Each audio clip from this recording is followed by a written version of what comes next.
To today's interview, we welcome Joana Millet. I think there are so big problems in the world that I'm afraid to ask myself what I wish for myself for the future. I'm sure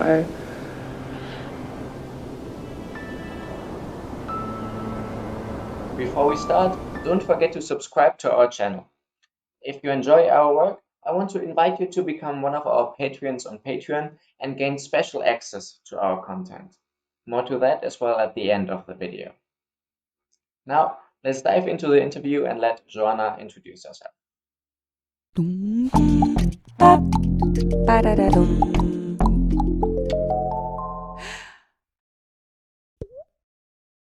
I am Joana. I'm 24 years old and I come from Barcelona, from a little town close to Barcelona. So I've been dancing all my life. I don't remember, I don't have memories of myself with no dance around me. But well, since I was very little, I studied dance to become a ballerina of classical ballet. But until I was 17, 18 years old, I started to feel that, okay, maybe my body doesn't like ballet at all. So why not to change a little bit? And after that, I moved to England. I lived in near London for 2 years. So from this time, my point of view of dance and of life changed completely, of course.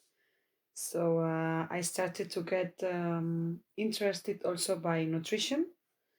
Um, and I started to dance hip hop, dancehall, salsa, bachata, contemporary, also ballet. So then after I went back to Barcelona after 2 years, and I studied dietetics and naturopathy. And also I was keep dancing and more into contemporary dance. So since this point, since I am 20, I am really investigating on my own movement, my own quality of movement, my interests, and yeah, and at the same time, I've been since this point trying to mix both dance and science. So and voila, and I've been working in both things at the same time when I've been able. And now I'm in Bordeaux in France.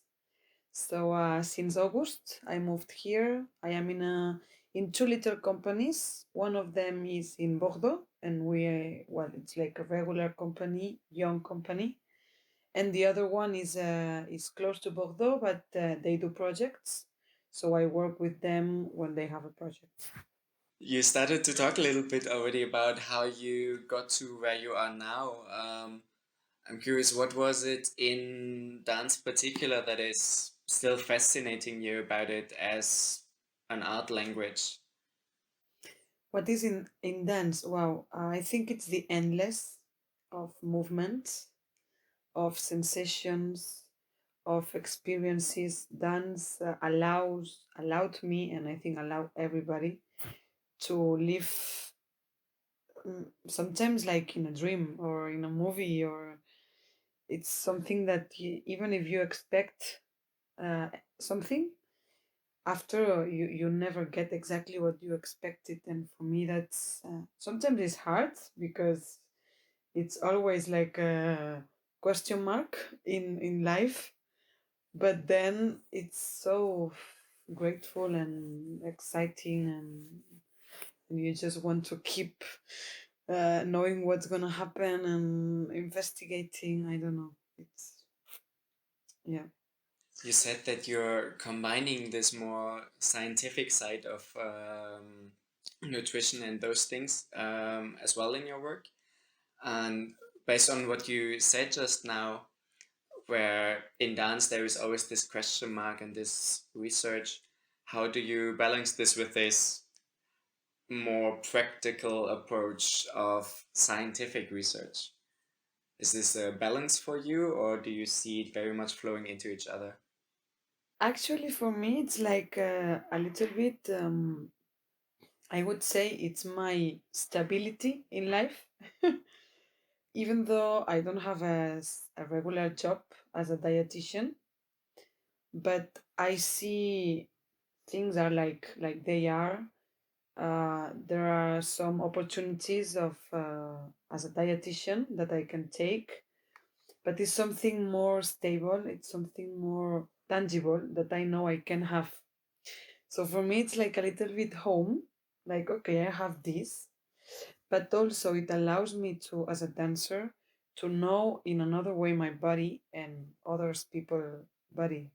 So that's what really interests me about nutrition. But yeah, it's both things. Yeah, to be honest, is if something goes wrong with dance, I know I have this other exit of You have your security. Now, in December, if I remember correctly, we published a video of yours called Future. And I would like to talk a little bit first now about, okay, how did this project of this dance film come together and what was your motivation behind? Okay, actually, it was a 100% a coincidence of a lot of things. So I went back to Barcelona for the quarantine here in France in November, and I was shocked because everything was so quick. I couldn't think about going back to Barcelona, and I was already there. So I was very out of myself, and I wanted to create, but I was in my parents' house, so I didn't feel creative at all. It was very tough, so I just wanted to go to the street and dance in different places. I live in my hometown is in a forest, so I spent it a lot of time in the forest by myself, dancing with the sounds of animals, and then I thought, okay, let's do a proper filming of that. And I contacted with a friend that he's photographer, and I said to him, I asked him if he wanted to film me dancing, maybe in the silence. And he said, okay, I've never done that, but this time is so weird. I have a lot of free time, so of course, let's do it together. So the actual project was to go in an empty space in Barcelona to dance, improvising with no music, with silence. Then we did that. So I danced with no music actually. And after, when he edited the video, he found this interview of Pina Bausch talking about her future. So then everything came together. He said, "Okay, Joanna, we need to put this in this video because it goes perfectly." So after he put this music, and so the title of the video was Future, and I saw the meaning of what I did, but I actually didn't know it while I was doing it. So it was amazing. It's really interesting because when I first watched the video, like I didn't know that you danced without having this interview with Pina in the back of your mind already. So it's really interesting how it came together afterwards. Actually, it's beautiful. Um, Now, there is this interview with Pina, obviously, but how do you yourself in those current times? What is your own relationship to future? For me, what I appreciate about knowing that there is a future is that it allows to uh, to be conscious that there is a present. So so thanks to to that, to the existence of the future, we live our present, and we live it in a way that sometimes we are stressed, or sometimes we are relaxed, or sometimes I don't know, sometimes we have fears, but normally all of this is because what's gonna happen. So right now, what I appreciate about that is actually that it allows me to live in a different way my present. It's You also wrote in the description of the piece that future is quite present in our daily clocks. That was a sentence that was quite striking to me as well, because yeah, it's very true. Okay, we're constantly busy with the future, but because we're so busy with that, we're not busy with the present actually. And that was very interesting. Um, Now, in those current times right now with Corona and all those things where it got very difficult to think and talk about the future because you can't really plan things very well at the moment. How does this influence you as an artist as well? Does it influence the way you dance as well? Yeah, sometimes it's stressing, as there are too many things I would love to experiment, to meet, to learn from dance or from the art in general. So sometimes it's stressing because it's like I feel stuck sometimes to not be able to be free and to do whatever I want because of this time right now. But I try to look at future in the opposite way. So I try to look to my past. So I realize how much I keep experimenting, I keep meeting, learning, investigating from each step forward I do in dance. So even if I feel stuck, really when I look forward, I never see stuckness. I never see stillness. So so then I feel grateful, and it helps me to go on in my moments of stress, or my moments of frustration, you know.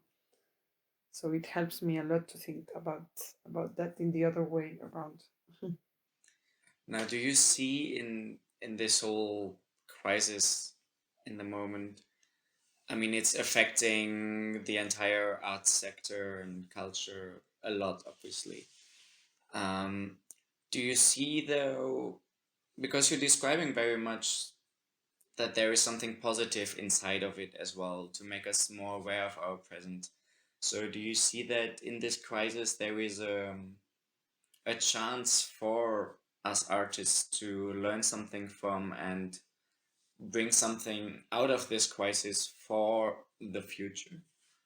Yeah, I actually think that we artists, we are not used to be in a very stable comfort zone, never. But thanks to this crisis and thanks to this time, we've been like powerful humans with a huge capacity to adapt even more in not being in our comfort zone. So maybe there are some people they gave up, maybe of course, but people who have not gave up and we keep on our thing. I think that's amazing the way we have adapted ourselves to to keep doing what we like to do, but in a in a way that we would never imagine before. So maybe our creativity skills they have grown up highly, and yeah. Always making the best out of the situation in a way. Exactly. Now, a lot of art has turned into online art at the moment. And there is a lot of beautiful works done online, obviously.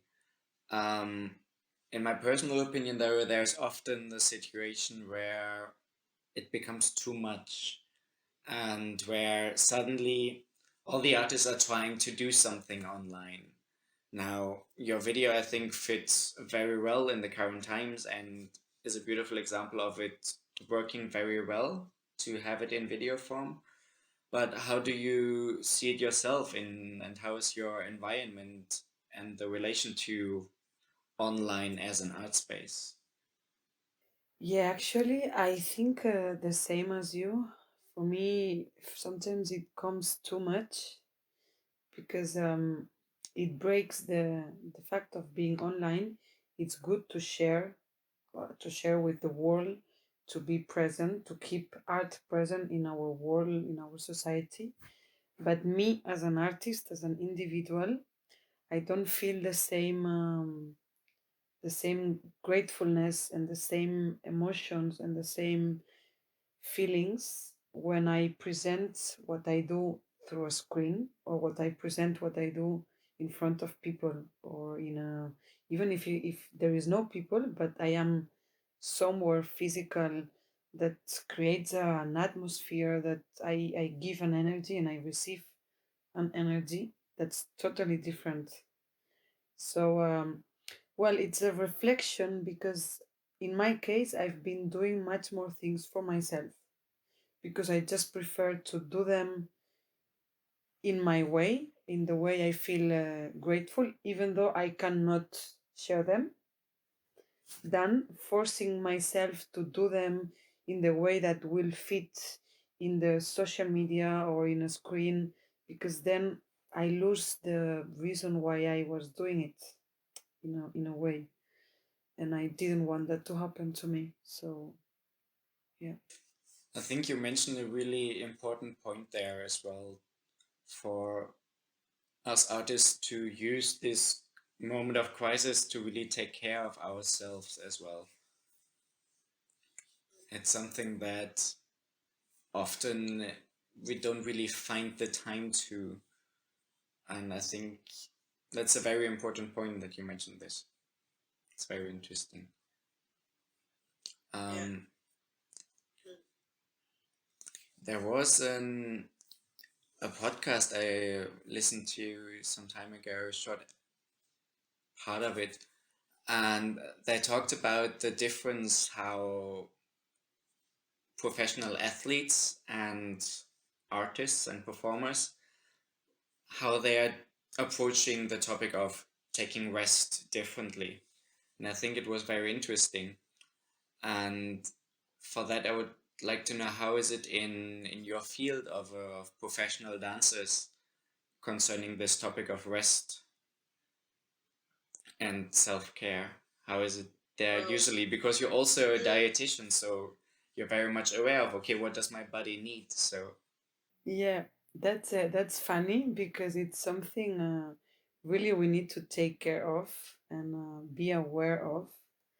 But I'm not a resting person at all.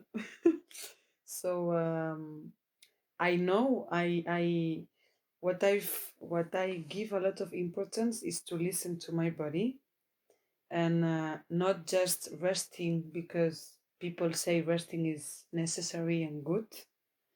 But when I feel I need to rest, or I feel tired, or I feel stressed, or sometimes life is too much, then I find my ways of relaxation, or of evading, eva- Or evacuating. yes, of of my daily routines. So one of the things, of course, is nutrition. For me, eating, it's a moment where I really take care of myself, even though it's an active it's an active thing.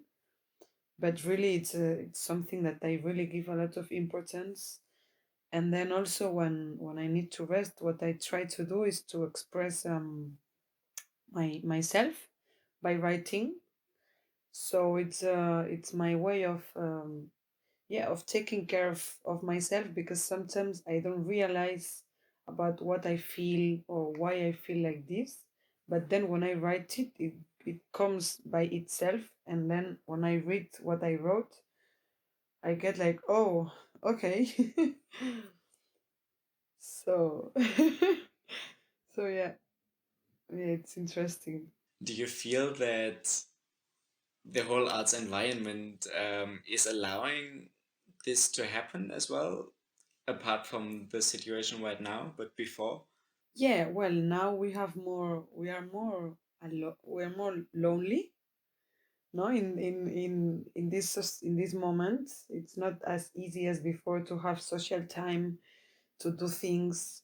So the fact of having more time for ourselves, in a way, is teaching us to keep busy in our daily in our days by ourselves. So for me, it was a very good moment to develop this kind of other techniques for relaxation. And apart from the typical things of you need to sleep more, you need to take 1 day off at least in a week, or these things that in my head is always I don't know, it's been always like well, maybe I don't have time to sleep. And if you really, if then you really, you are really worried about oh shit, I didn't sleep as much as I had to, it stressed me so much. So now what I've learned is that okay, maybe I don't sleep 7 8 hours as normal people, but I find my other ways for relaxation, and it's good. Comes very much down to just listening to your body again then. And like in my own life, okay, there's nights where I easily sleep 8 hours or more, but then in other moments that's just not possible, and just setting it as a rule, okay, every night I have to sleep 8 hours, it's just, as you say, it's stressing me out and it's not helping me at all. um Especially not to fall asleep then, actually, as well, because I'm thinking, I look at the time, okay, shit, I should have been asleep half an hour ago, 1 hour ago, 2 hours ago. And it's really not helpful.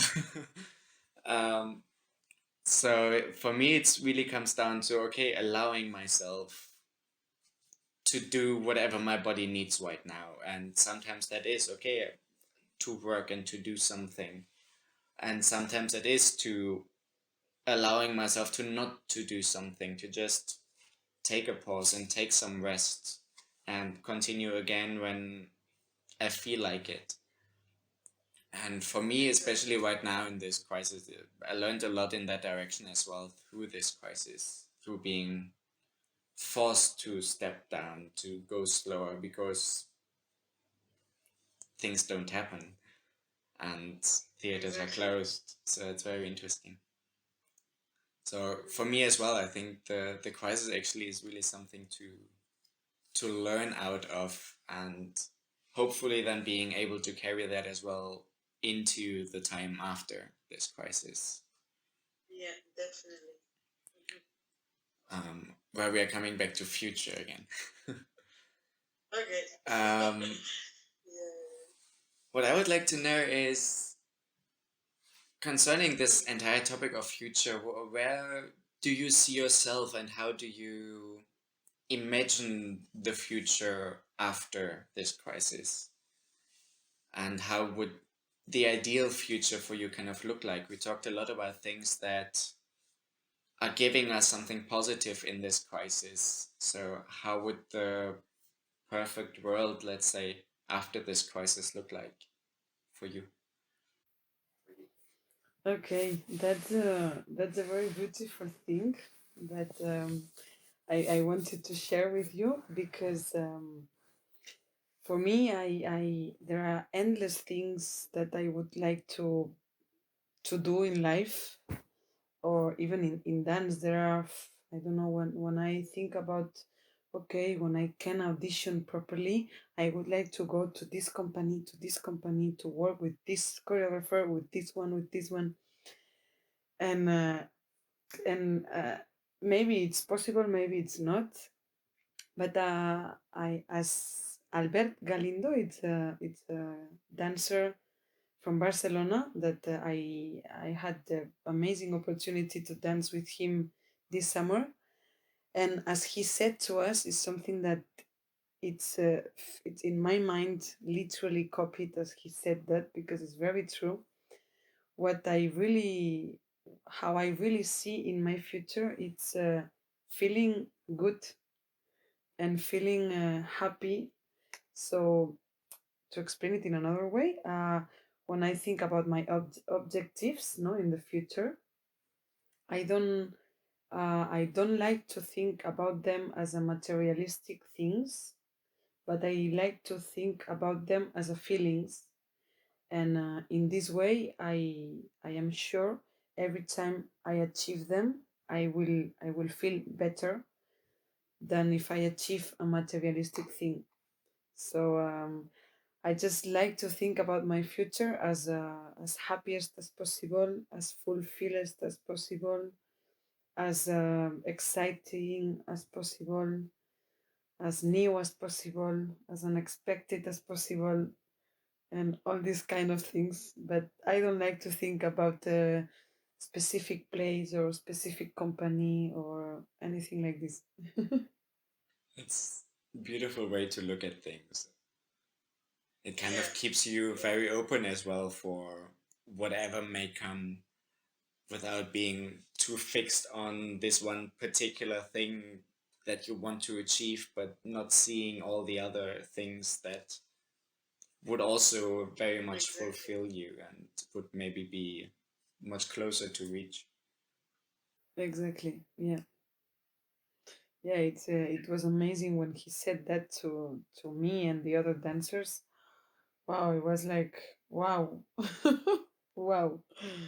Definitely true. Now, um, you talked earlier a little bit when we talked about online, about the different relationship to the audience, um, as you don't have a direct communication with them anymore. What do you, what is normally happening when you're on stage and in the communication with the audience there that you miss the most?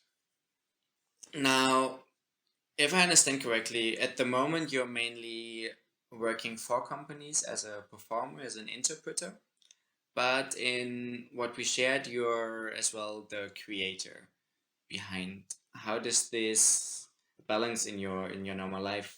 How much are you creator and author of your work, and how much are you interpreter?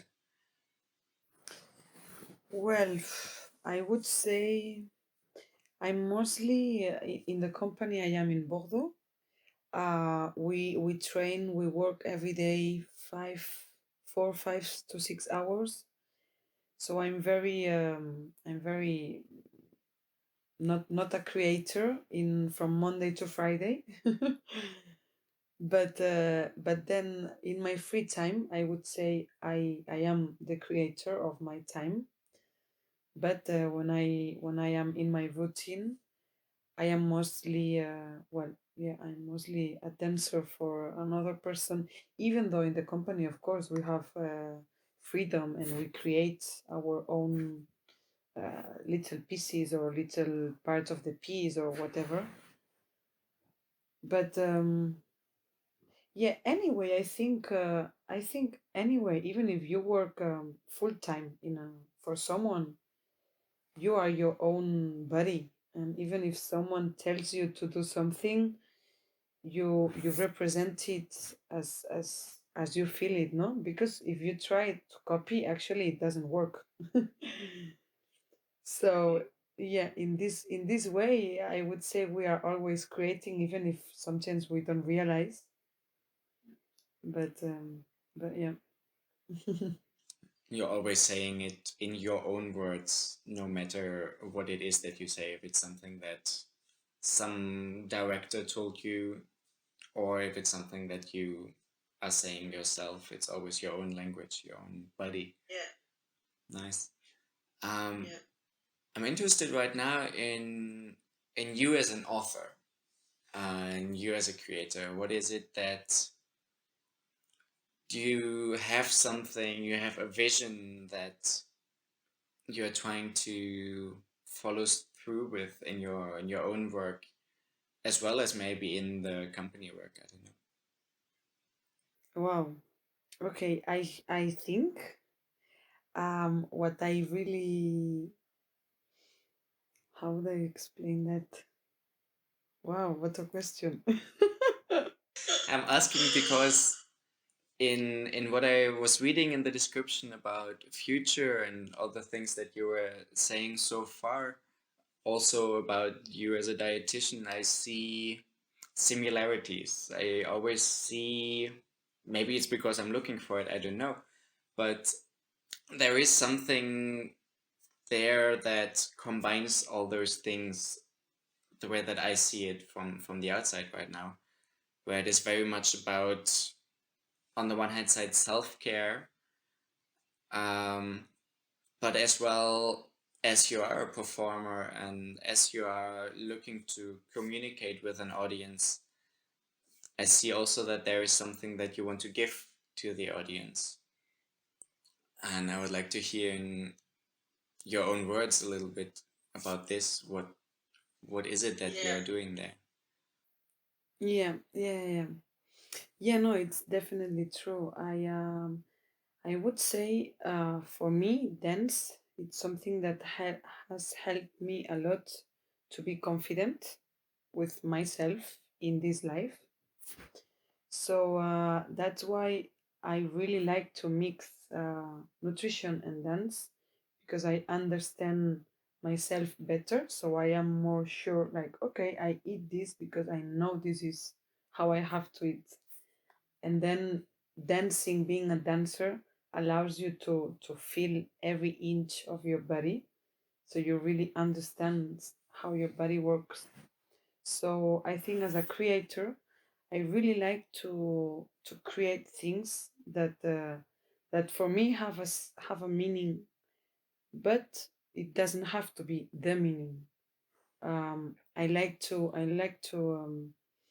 don't know, to get inspired by something and create this something with really a meaning. It's not creating for creating. For example, I heard Ohad Naharin, when he creates, he cannot explain the history of the show. No, it's another way of creating. Of course, it's not better or worse. It's another way.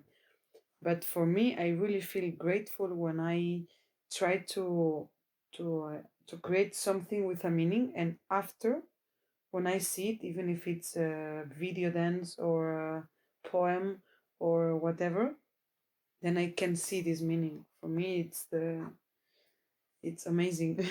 It's like magic. Do you feel that as a performer on stage in front of audience, that as artists, as performers, we have a sort of responsibility in front of our audience? Oh yes, so much. I think we need to keep audience alive, keep society alive. Um, yeah, we need to make people think and not think at the same time. I think that's the most amazing, when we provide something to people and these people don't know even how they felt, what they felt when they were looking at you.